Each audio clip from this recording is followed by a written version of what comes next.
Welcome back. 2017 was an exciting year for the beef industry for many different reasons.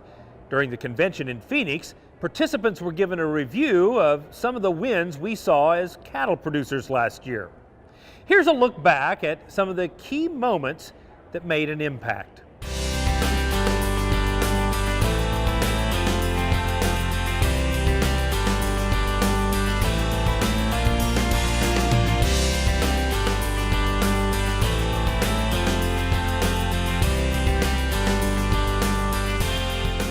It's been quite rewarding to be chairman of the CBB this year.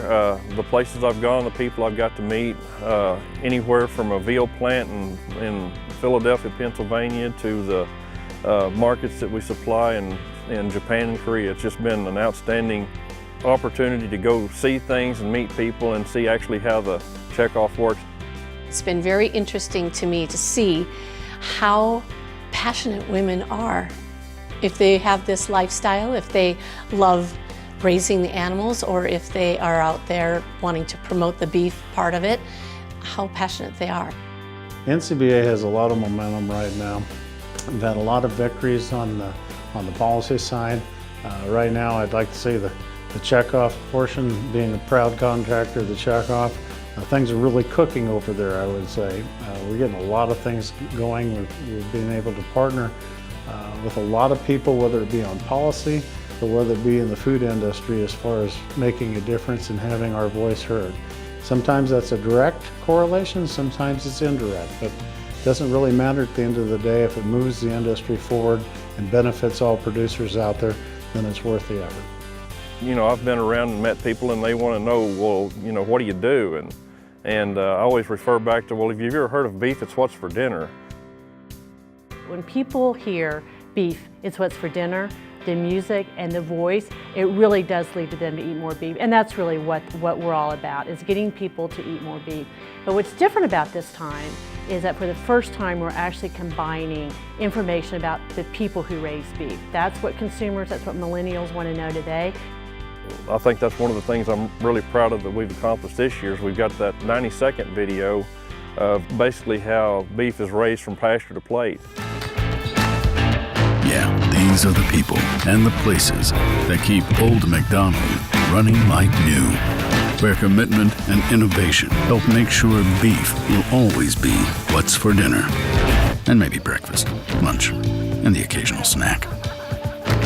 Meet today's farmers and ranchers who bring beef from pasture to plate at beefitswhatsfordinner.com. The first time I actually watched that, I literally got chill bumps, because I thought, you know, that's what we do, and that's a great story to tell and a great way to show it. And it made me think, you know, I'm a beef producer, I contribute to the checkoff, and that's mine, I own that, that's part of what I do. And it just gave me a good feeling. Also, that's a great tool for the consumers to kind of relate back to the ranch, to where, you know, their food is being produced, and, you know, they can see that we're out there to preserve the land and the cattle, take care of them, and we're producing the highest nutritional value of product that we can.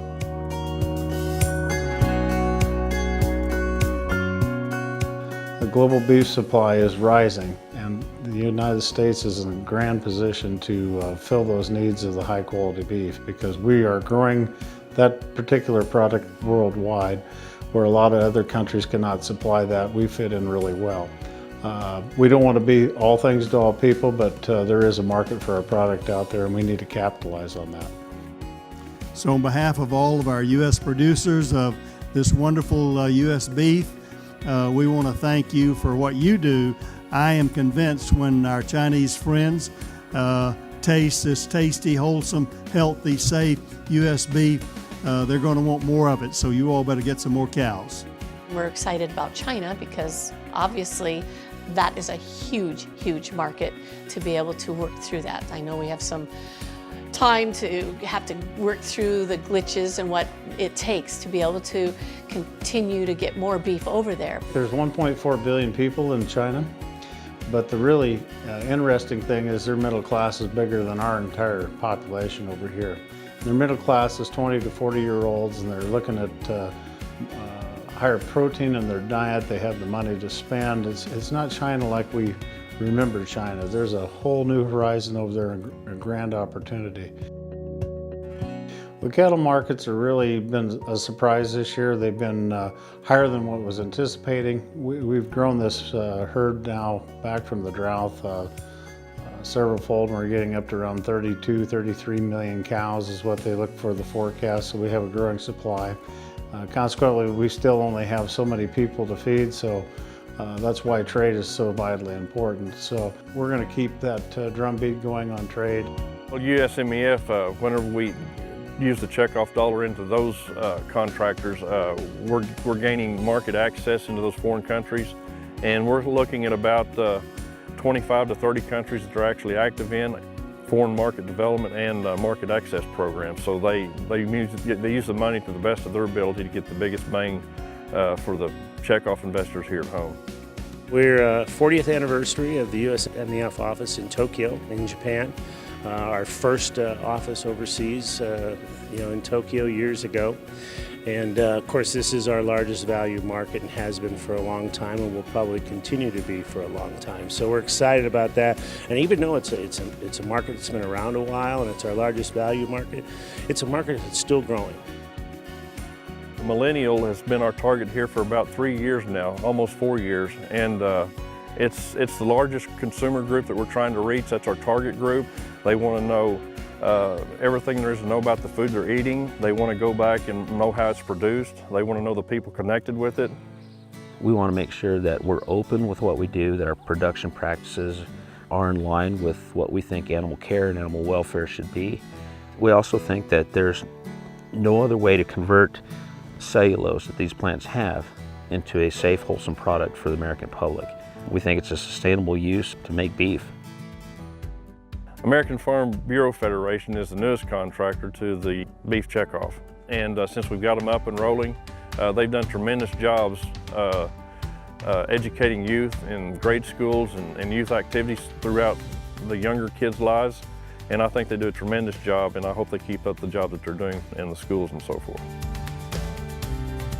We've been on the offense versus the defense. And what's allowed us to do that is now we have a team of 18 people that work on behalf of every producer every day of the year.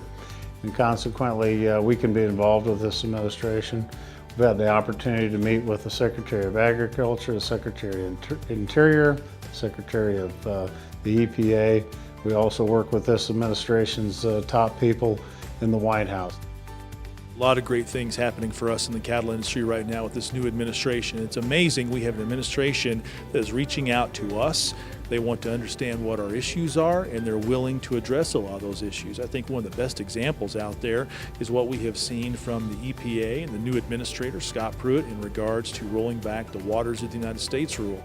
We've rolled back a lot of overburdensome regulations. I read the other day that for every new regulation they wanted to get rid of 2. It's now for every new regulation we're getting rid of 22. That's very positive for the beef sector. This is the first opportunity in 31 years to have meaningful tax reform.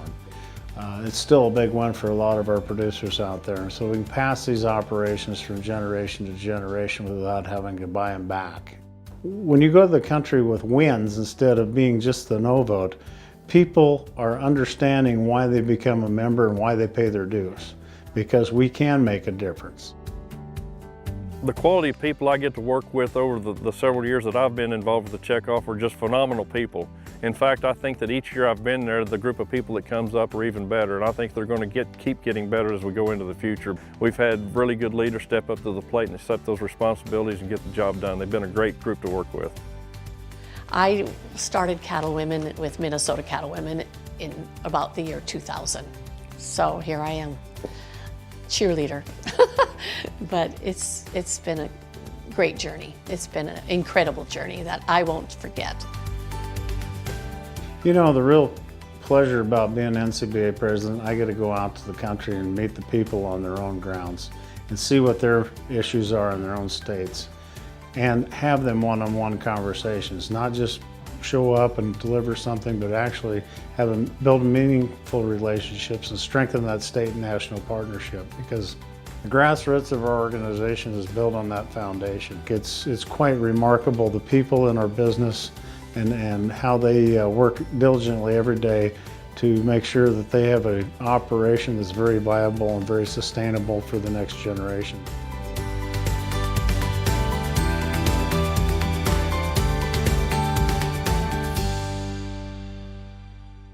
No doubt, with exports at a record pace and the relaunch of Beef It's What's for Dinner, 2017 was an outstanding year for the beef industry.